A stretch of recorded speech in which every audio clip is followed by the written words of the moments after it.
Today's guest is Janet Stevens. She's the Chief Talent Management Officer in the Office of Management at the Food Safety Inspection Service that's within the USDA. Janet has had a terrific career at FSIS as an Assistant Administrator for Analysis and Risk Management. She's been the Acting Chief Data Officer. She's also been the Chief Risk Officer, and she's been the Chief Information Officer and many more things. But the Chief Information Officer is where I met Janet, so I really wanted to call that out. And I really appreciate you coming on the podcast today, Janet. Thrilled to be here. Thanks for the invite, Jeremy. So for those who don't know you, have not worked with you or gotten to meet you at an event, share a bit about your background, like where you're from, who you are, and what you do. Great. I'm from a small town in Central Virginia called Mechanicsville. I grew up there since I was a kid, and I think one of my challenges was I was a little probably too curious. So I actually had some insects like ants. I would let them have little ant hills, little flags there. I'd see what kind of foods that they like, how they dismember things. So that ties in, I hope, to your thinking of geek, because if I was anything as a child, I probably was total geek growing up. So I was just interested in learning anything I possibly could.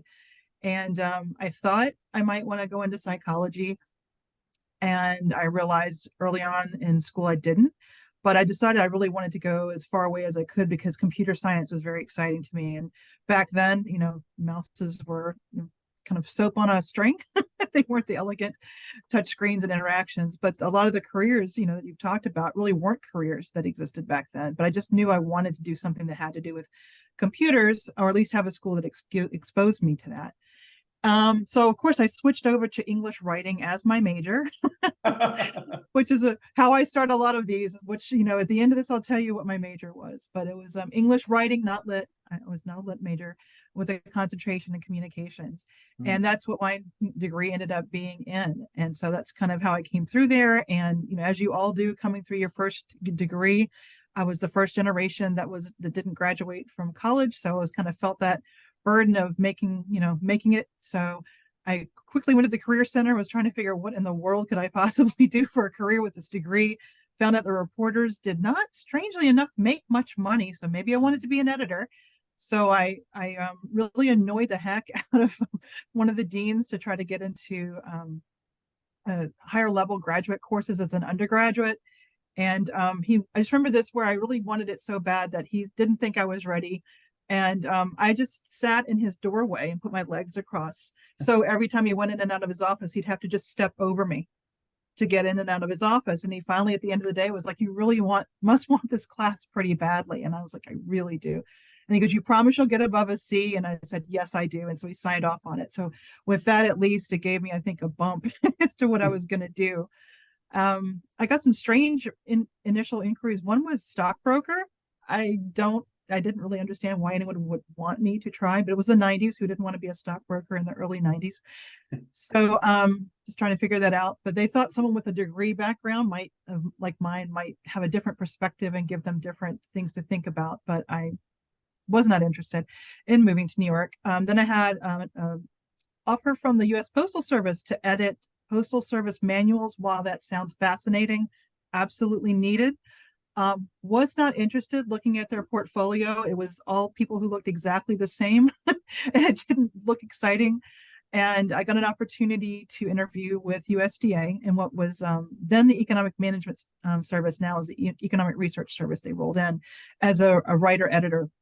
So right with my degree, and they were willing to pay me $21,000 a year. And I was, who in the world would want to pay me $21,000 a year to do anything? So I went on several interviews back and forth. And as is government, if folks are watching or you're not familiar with the government, it can take many, many rounds and many, many months to even find out that you got the job. So that's how I came to USDA and became a writer-editor. Wow. So it was within communications. So that's interesting. Because it was highly possible it could have been something else. Now, how did you, you stayed through government, so then how did you grow your career from that point? Writer editor, did it have a career ladder? Did it have a plan for you?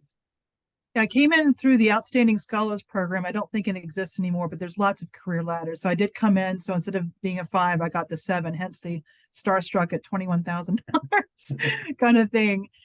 And so that was I believe it was a 579, and so writer editor. So how I kind of moved around was I had to learn early on how to manage what I said, because I would usually complain about something and they'd put me in charge of it.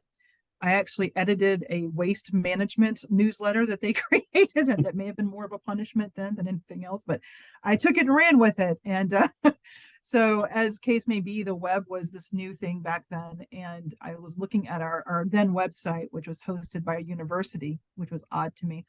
And I called the navigation was a pyramid, so you had to click on the side of the pyramid as to where you wanted to go. And with an English with an English writing background, just and kind of English is there's that science behind how you organize things that drove me crazy.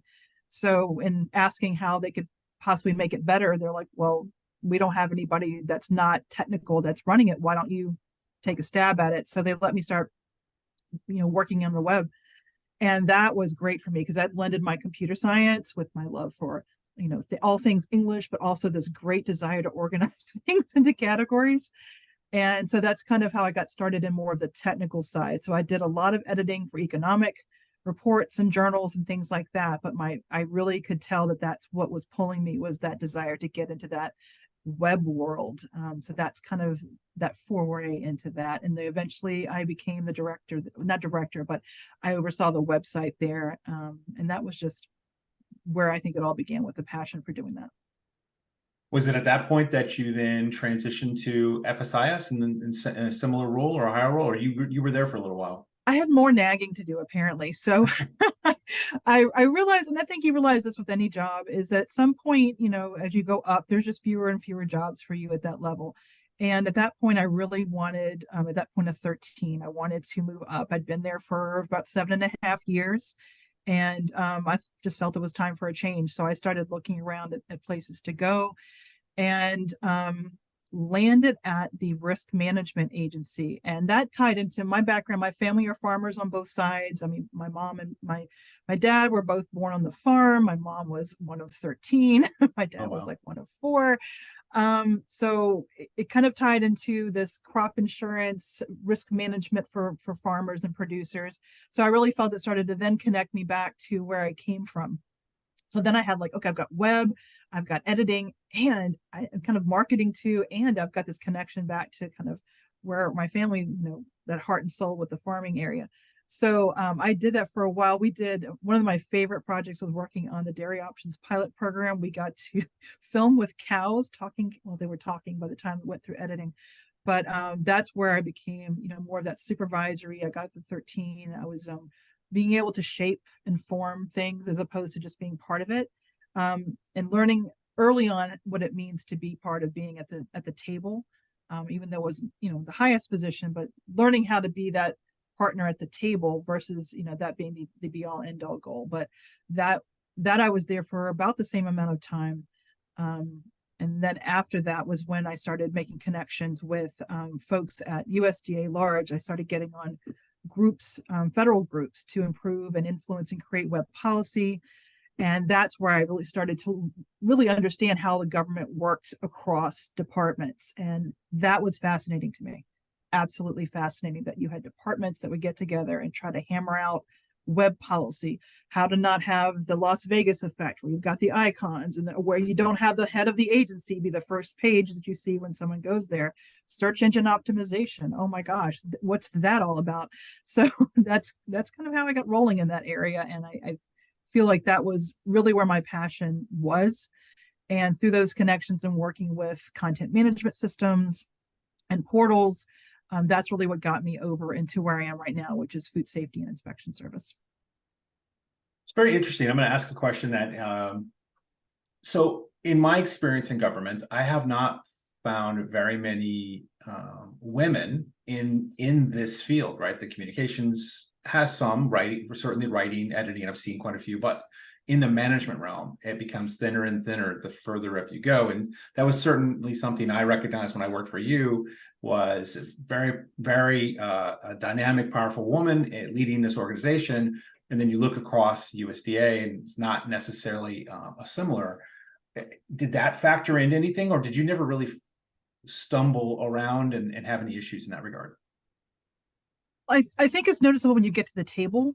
Um, so I'm just busy doing what I think I need to be doing. I'm doing, if there's policy things, if there's cybersecurity things I need to do, if there's working, outside of my agency, working with the department, working outside the department. But I think it really became to me more evident when we all were sitting at a table and you look around and there's like maybe three or four Yeah. who look like you in any sense of the word, and you start to realize that there aren't that many. And so I think that's where I started doing additional speaking to talk to people about what it's like to do that, because you can look at how people dress, you can look at how you know goodness knows, I mean, we used to wear dresses and skirts, and I shifted into pants. Mm. I happen to like pants, but it was one of those weird moments where you're like, should I start assimilating myself, wearing the darker colors, Mm. and then it takes a while, I think, to get your sea legs under you, that you have that confidence that you're just going to be yourself. And when me, when I would kind of not be happy with something, I would get out of my chair and walk over to the other side of the building. A couple of times I got in a shuttle and went to another state to kind of just show up in someone's office, because if you're not, if you don't feel like you're being taken as seriously as you should, sometimes you have to do things a little bit differently to command that. But you have to also be mindful that, and it took me a while to realize this. I think when I was on the web team in my current agency, was where I first started noticing that folks were like, we don't know when you sleep. And it became this, and at first it sounds like a badge of honor, like we're all working so hard. And I realized that when I was thinking about transitioning, nobody wanted my job, and they were telling me that, everybody on the staff. And I was like, wow, I'm not doing my job if I'm not bringing people along, and if I'm only if they're only seeing the parts of it that are stressful, or things that are, I guess stressful is probably the best way to put it. But if they're only seeing and hearing that, they're not seeing themselves in there. They're not seeing that home work life balance. And I needed to change how I talked about that. Not only there, I saw it with my family. My son was like, I don't ever want to work in government. He works for government now.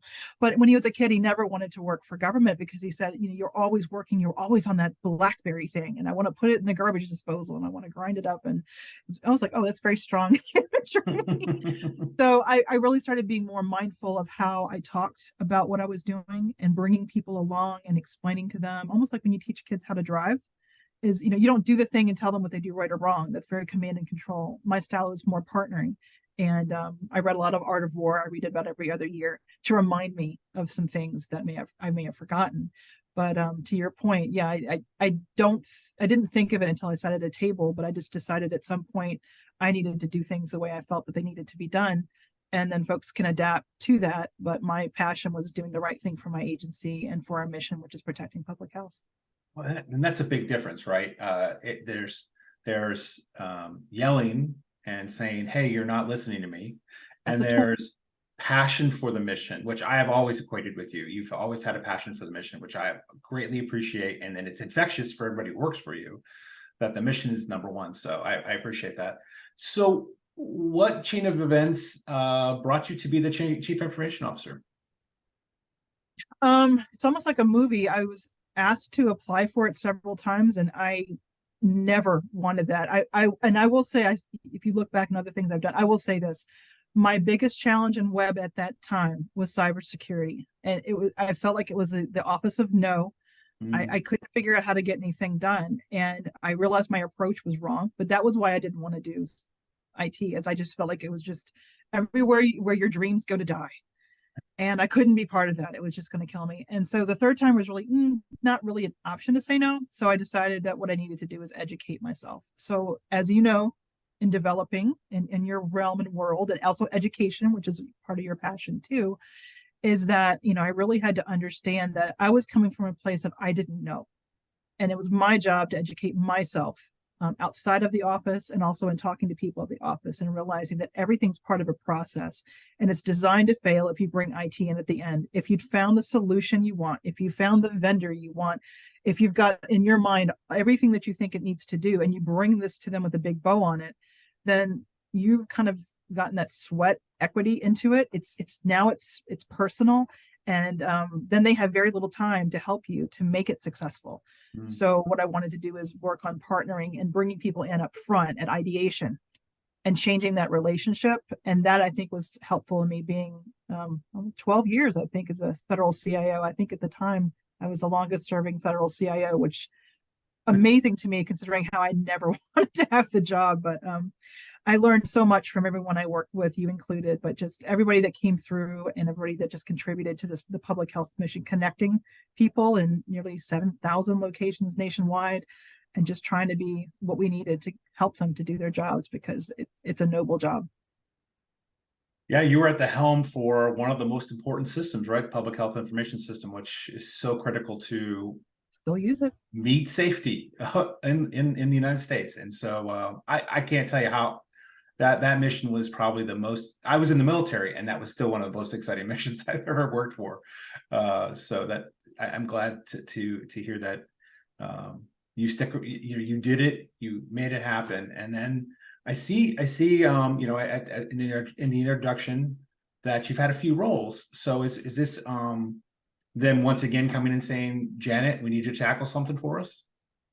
Yeah, acting chief data officer, chief risk officer. It's like, we just need you to step up and do this as a collateral duty. And, yes, I will.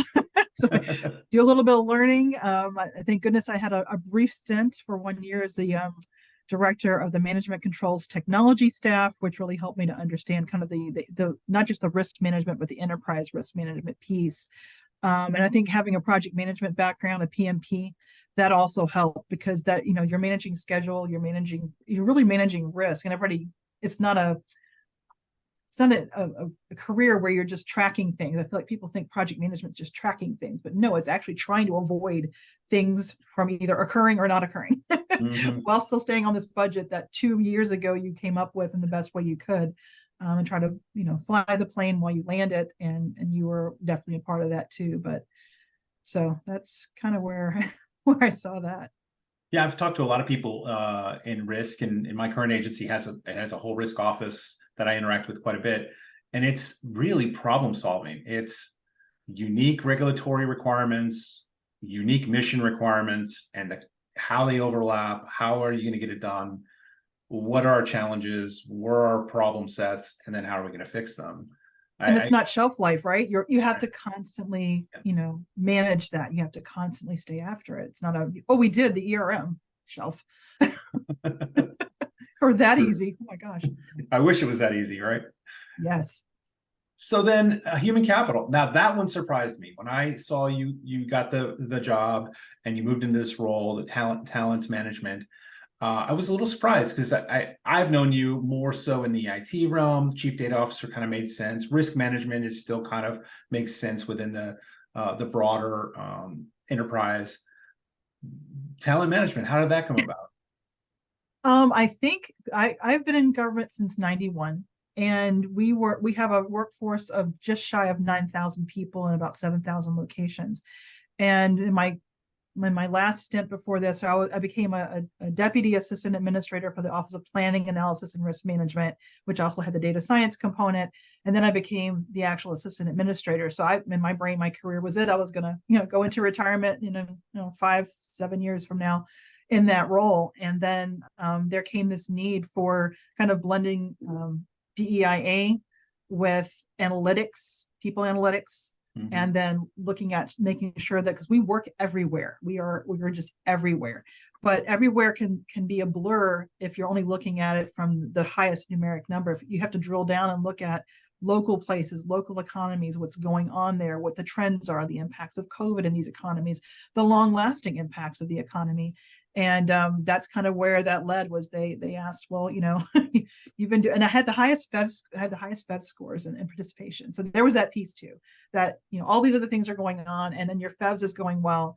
So maybe you can come in, and there was a brand new position. They let me create it myself. I wrote my PD. What a rare occurrence that is.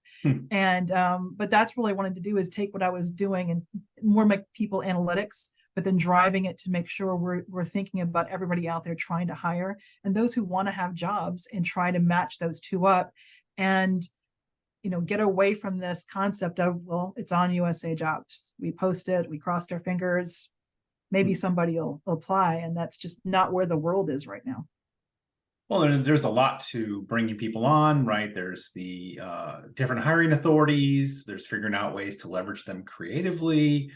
There's the ability to do pathway internships and other internships, as well as, job fairs, which gives you some unique hiring authorities.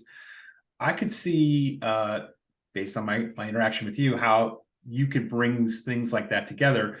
Is that really how it is? It's the creativeness of bringing the right people to the right place? It absolutely is, because I have these little mini workshops I create where I bring on like government data, local data. We're bringing in the local news media, for example. So I bring in our public affairs staff, I bring in our civil rights staff, and we all get together with these locations, with these management teams, and we're like, look, we're going to sit here and we're going to look at everything to understand about who you're trying to hire and where they are. And here's all these tools and processes we can use to help you. But we do it in that vein of, we are here to understand, to listen, and then give you this option, because I'm working on a toolkit and a playbook so that folks can repeat that. I created a community of practice where we have over 250 members, but that really is it, because there's just nothing better than getting that email saying, we had this job on the street for 90 days. We had no applicants. You helped us and we got 41. And we are hiring good people, and they're happy to have a job, and we're happy that they're here, and we're getting the work done. And also, these folks who've been trying and balancing things to try to driving around to help each other, now they can have a life, and that just is so fulfilling, where you can just help everyone, the applicant, the people around there, and having that balance. So just nothing that makes me happier than getting that email. That's awesome. So, as you've gone through your career, and you've had a very interestingly variety of roles, which just is fascinating for me. What's something that, if we came to you and said, you have the power to make a change, and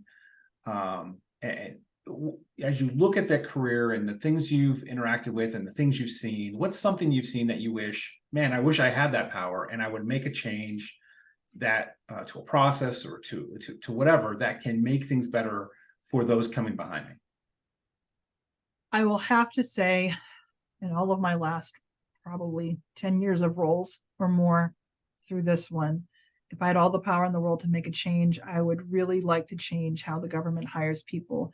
I look at how private industry, and there's lots of authorities and things like that. I'm not saying there aren't lots of tools there are, and we need to educate people better on what they are. But if we spin it around to think about it from the applicant perspective, it is so difficult not having, most people are on mobile devices. Most people where we're hiring probably don't have a mobile device and a home computer. And they've got an account where they can, or a scanner or whatever, they can take some documents and scan them.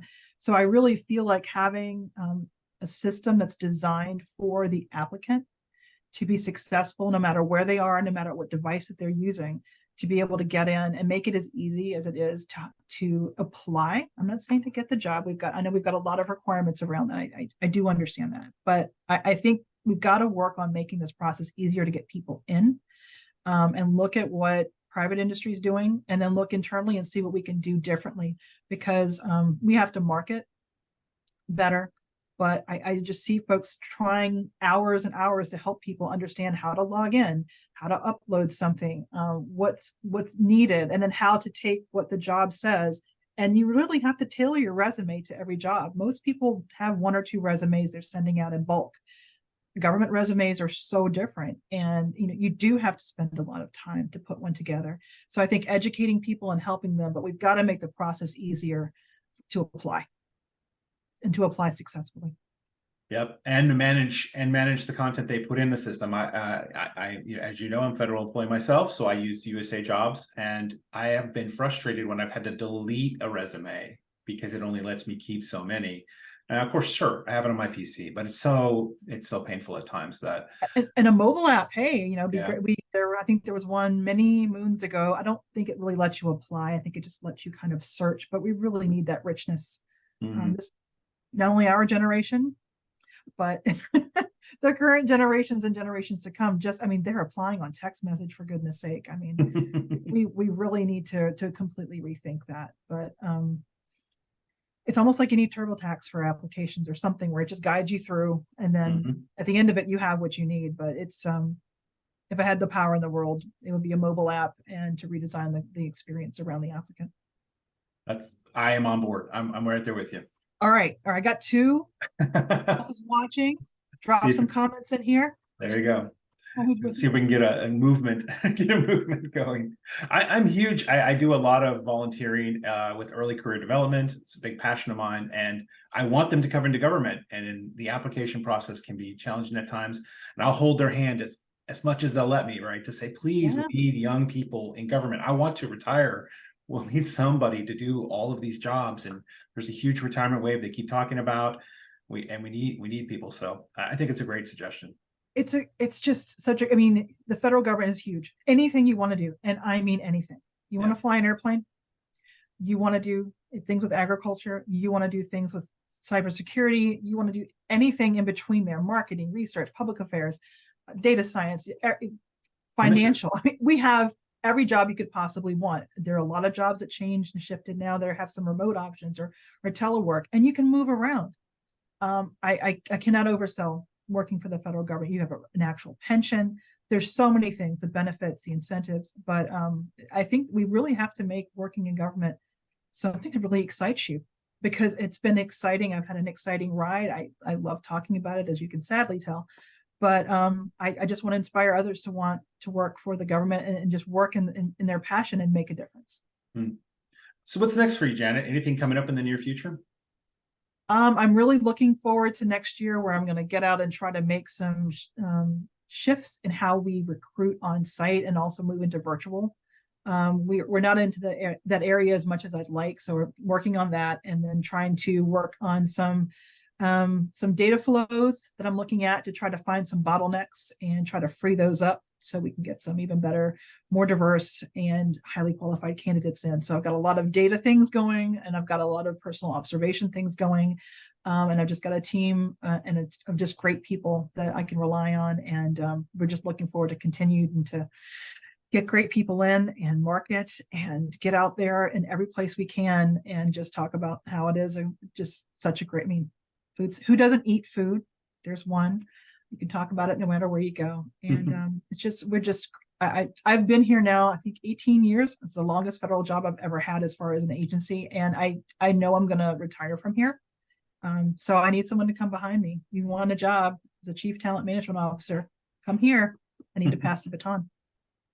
That's amazing. Well, I really appreciate the work that you do. I love the passion you have for it. And thank you so much for coming on the podcast and sharing that today.